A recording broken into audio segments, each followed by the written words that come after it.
अगर आपको कोई पर्सन ये ऑफर दे कि मुझे अपने 50,000 रुपीज दे दो और मुझसे 1 महीने के बाद 1 लाख रुपीज वापस ले लेना, तो क्या आप अपना पैसा उस आदमी को दे देंगे?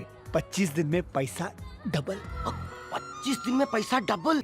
हमारे मन में 100 तरह के ख्याल आएंगे और सबसे पहली बात तो हमारे माइंड में यही आने वाली है कि कहीं मुझे पैसे का लालच देकर मेरे पैसे लेकर भाग तो नहीं जाएगा। बिल्कुल उसी तरीके से अगर हमें कोई ये कहता है कि क्रिप्टो करेंसी में पैसा लगा दो, कुछ ही वक्त के अंदर आपका पैसा डबल हो जाएगा, तो क्या आपको अपना पैसा क्रिप्टो करेंसी में लगा देना चाहिए? देखिए, मैं क्रिप्टो करेंसी के अगेंस्ट नहीं हूं, ना ही मैं आपको क्रिप्टो करेंसी में पैसा लगाने से मना कर रहा हूं, और मैं इस बात से भी डिनाई नहीं कर रहा हूं कि क्रिप्टो करेंसी में रिटर्न नहीं है, क्योंकि अगर हम पिछले 10 साल का डाटा देखें तो क्रिप्टो करेंसी ने एक्चुअल में एक्सपोनेंशियल ग्रोथ रजिस्टर भी की है। बस मैं आपको इतना कहना चाहता हूं कि जब आप अपनी बिल्डिंग किसी को रेंट पे देते हैं, जब अपना पैसा किसी को उधार पे देते हैं, तो डिटेल में पूरी की पूरी इन्वेस्टिगेशन करते हैं।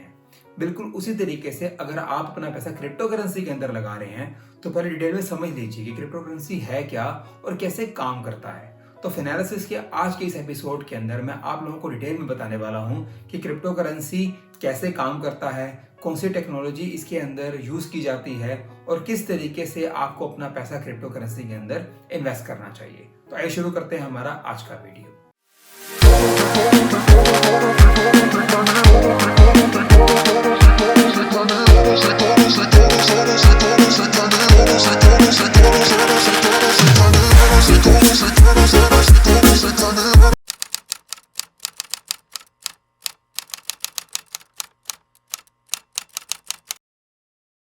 Crypto currency is a combination of two words, one is crypto, another one is currency.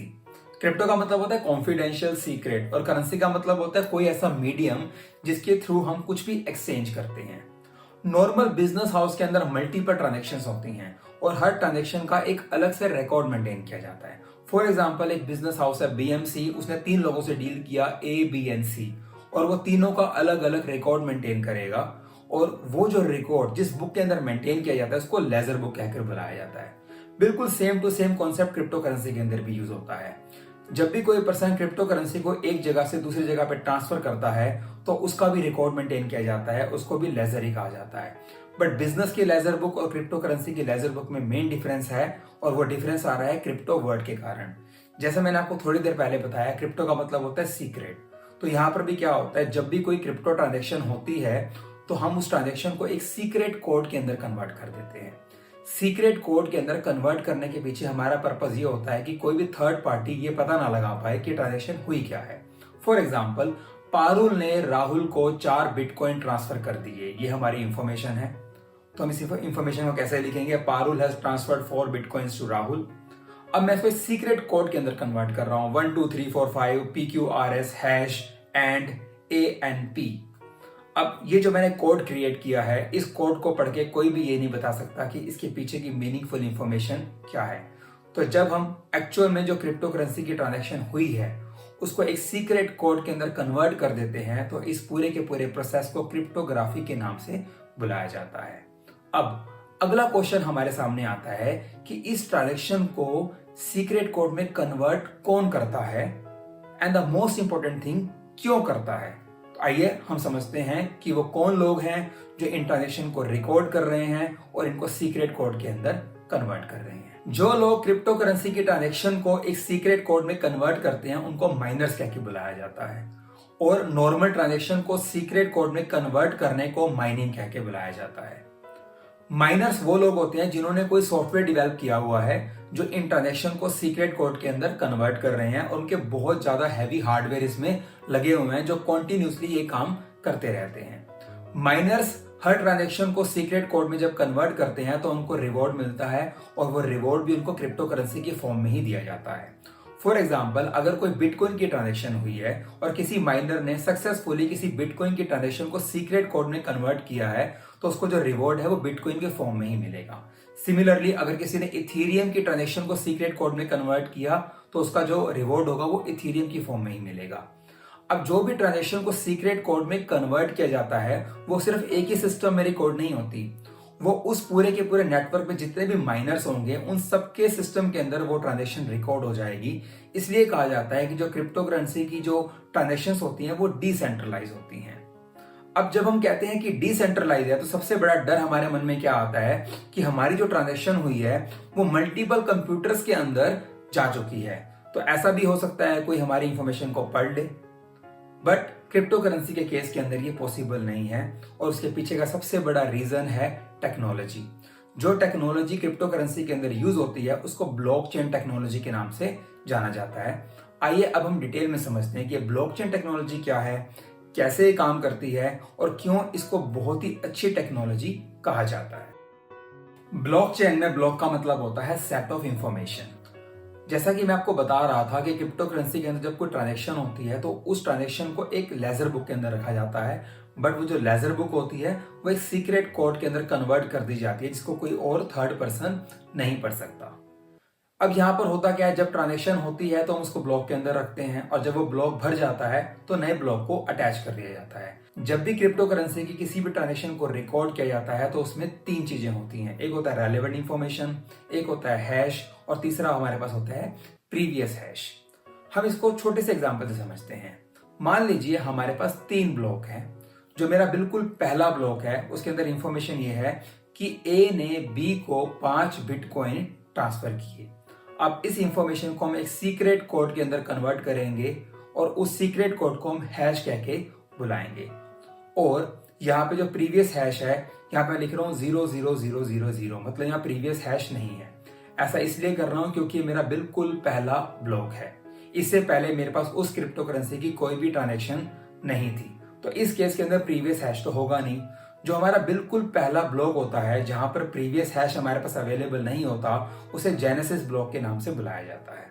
अब इसके बाद अगर मान लो मैं दूसरी ट्रांजैक्शन को रिकॉर्ड कर रहा हूं, लेट्स जस्ट से कि सी ने डी को 15 बिटकॉइन ट्रांसफर किए, ये मेरे पास दूसरी रेलेवेंट इंफॉर्मेशन है। अब मैं इसको भी सीक्रेट कोड के अंदर कन्वर्ट करूंगा तो वो क्या हुआ, हमारे पास जो इंफॉर्मेशन है सी और डी की, इसका एक सीक्रेट कोड है और इसका प्रीवियस हैश कौन सा होगा, जो पहले ब्लॉक का हैश था वो इसका प्रीवियस हैश बन जाएगा। जैसा कि अब आपने यहाँ पे देखा कि यहाँ पर हो क्या रहा है कि जो हमारा प्रीवियस ब्लॉक का हैश था वो नए ब्लॉक का प्रीवियस हैश बन रहा है और ये चेन चलती चली जा रही है। तो यहाँ पर ब्लॉक का मतलब तो है वो जगह जहां पर इंफॉर्मेशन को रखा जा रहा है। चेन वर्ड इसलिए यूज किया गया है क्योंकि यहाँ पे जो हैश है वो अगले ब्लॉक के अंदर प्रीवियस हैश बन रहा है, तो आपस में ये इंटरकनेक्टेड है, तभी इसको ब्लॉक चेन टेक्नोलॉजी के नाम से बुलाया जाता है। अब क्वेश्चन निकल कर यह आता है कि ब्लॉकचेन को सबसे साउंड टेक्नोलॉजी क्यों कहा जाता है, क्योंकि जैसा कि मैंने आपको बताया थोड़ी देर पहले कि जो माइनर्स इस रिकॉर्ड को रखते हैं इसको मल्टीपल कंप्यूटर्स के अंदर रखा जाता है और तभी कहते हैं कि रिकॉर्ड जो हमारे डिसेंट्रलाइज होते हैं। और हम कहते हैं कि ब्लॉकचेन बहुत ही अच्छी टेक्नोलॉजी है। हम इसको अच्छी टेक्नोलॉजी क्यों कहते हैं, उसका सबसे बड़ा रीजन यहाँ पर यह है कि सबसे पहली चीज तो जो इंफॉर्मेशन हमारे पास होती है, अगर कोई सोचे कि मैं इसको हैक कर लूंगा और मैं इस कोड को ब्रेक कर दूंगा और पता लगा लूंगा इसके पीछे की रेलेवेंट इंफॉर्मेशन क्या है, पहले तो ये नेक्स्ट टू इम्पॉसिबल है। और अगर मान लो कोई करने का सोच भी ले तो ये बहुत ज्यादा टाइम कंज्यूमिंग है, क्योंकि एक हैश को क्रैक करने में कम से कम 15 से 20 मिनट लगते हैं और हमारे वर्ल्ड के अंदर एक सेकेंड में पता नहीं कितनी करोड़ों ट्रांजेक्शन्स हो रही हैं, तो प्रैक्टिकल नहीं है। और मान लीजिए किसी ने कर भी लिया सपोज, तो वो अपने सिस्टम के अंदर तो इंफॉर्मेशन को छेड़छाड़ कर भी लेगा, बट ये इंफॉर्मेशन तो मल्टीपल कंप्यूटर्स के अंदर अवेलेबल है। हर किसी कंप्यूटर की इंफॉर्मेशन को तो वो छेड़छाड़ नहीं कर पाएगा। और अगर वो ऐसा करने की कोशिश कर भी ले, इंफॉर्मेशन को छेड़छाड़ करने की कोशिश कर भी ले, चेंज करने की कोशिश भी कर ले, तो यहाँ पर क्या होगा, अगर क्रिप्टो करेंसी की किसी भी ट्रांजेक्शन से रिकॉर्ड को छेड़छाड़ किया जाएगा तो वहां पर क्या होगा, उसका हैश चेंज हो जाएगा। और जैसे ही वो हैश चेंज होगा तो अगले ब्लॉक का जो प्रीवियस हैश है वो आपस में एक दूसरे से मिसमैच हो जाएगा और पूरा का पूरा चेन यहाँ पर ब्रेक हो जाएगा और उसी टाइम पता लग जाएगा कि इस रिकॉर्ड के साथ छेड़छाड़ की गई है। इसीलिए कहा जाता है कि ब्लॉकचेन के अंदर किसी भी इंफॉर्मेशन को आप चेंज नहीं कर सकते और इसलिए इसको बहुत ही साउंड टेक्नोलॉजी कहा गया है। ये तो बात हो गई क्रिप्टो करेंसी के पीछे की टेक्नोलॉजी की। अब क्वेश्चन ये निकल कर आता है कि क्रिप्टो करेंसी के प्राइसेस चेंज क्यों होते रहते हैं। अब इसके जो पीछे का रीजन है, उसने क्रिप्टो करेंसी को तो बहुत बाद में जन्म दिया, उससे पहले पूरे के पूरे सब्जेक्ट को जन्म दे दिया, जिसका नाम है इकोनॉमिक्स। और वो जो वर्ड जिसके कारण हम कह रहे हैं क्रिप्टो करेंसी के प्राइसेस चेंज होते रहते हैं, वो वर्ड है स्कैरसिटी। जब भी कोई चीज लिमिटेड अवेलेबल होती है मार्केट के अंदर तो उसके प्राइजेस हमेशा हमें ज्यादा देखने को मिलते हैं, क्योंकि लोग ज्यादा डिमांड करते हैं, सप्लाई पीछे से कम होती है। कुछ ऐसा ही केस क्रिप्टो करेंसी का भी है।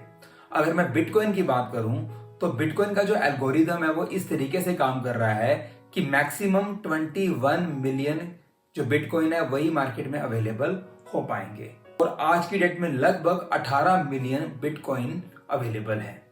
अगर मैं बात करता हूं इथेरियम की, तो इथेरियम के अंदर कोई अपर कैप तो नहीं है, लेकिन इंफॉर्मेशन ये है हमारे पास 2014 के रिकॉर्ड के हिसाब से कि एक साल के अंदर 18 मिलियन से ज्यादा इथेरियम को इशू नहीं किया जा सकता। तो यहां पर जब किसी भी चीज की सप्लाई लिमिटेड होती है तो उस केस के अंदर अगर मैं ये कहूं कि लोग ज्यादा डिमांड करेंगे तो उसके प्राइसेस आपको ऊपर की तरफ देखने को जरूर मिलेंगे। अब जब बात आती है कि इसके अप एंड डाउन क्यों होता रहता है प्राइसेस के अंदर, तो उसके पीछे का रीजन है इंफॉर्मेशन। जैसे कि आपने थोड़े दिन पहले सुना होगा कि एलन मस्क ने यह कहा कि मैं टेस्ला को देने के लिए मैं बिटकॉइन की फॉर्म में पेमेंट रिसीव करने को तैयार हूं, तो सडनली उसके प्राइसेस अब चले गए। कुछ टाइम के बाद एलन मस्क ने यह कहा कि because of some environmental issue I will not be accepting bitcoin, तो इमीडिएटली बिटकॉइन का प्राइस डाउन चला गया। तो because of the availability of information in the market हमें प्राइसेस में अप एंड डाउन देखने को भी मिलता है। तो यही था मेरा आज का टॉपिक क्रिप्टो करेंसी के ऊपर। जाने से पहले मैं आपको अपनी तरफ से छोटा सा सजेशन देना चाहता हूं कि जो क्रिप्टो करेंसी है it is an optimistic Gamble. अगर आप अपना पैसा क्रिप्टो करेंसी में लगाना चाहते हैं तो जरूर लगाइए, वो अच्छी रिटर्न आपको दे रहा है, बट अपना स्पेयर मनी लगाइए। ऐसा पैसा लगाइए जो कि अगर डूब भी जाए तो उसका आपकी फैमिली पे या आपके लाइफस्टाइल पे किसी भी तरीके का कोई एडवर्स इम्पैक्ट नहीं पड़ना चाहिए। So that was all from my side. I hope आपको ये वीडियो अच्छा लगा होगा, तो इसको लाइक एंड शेयर करना ना भूलिएगा। अगर आपने मेरा चैनल अभी तक सब्सक्राइब नहीं किया है तो please do subscribe my YouTube channel. Thank you so much for watching this video.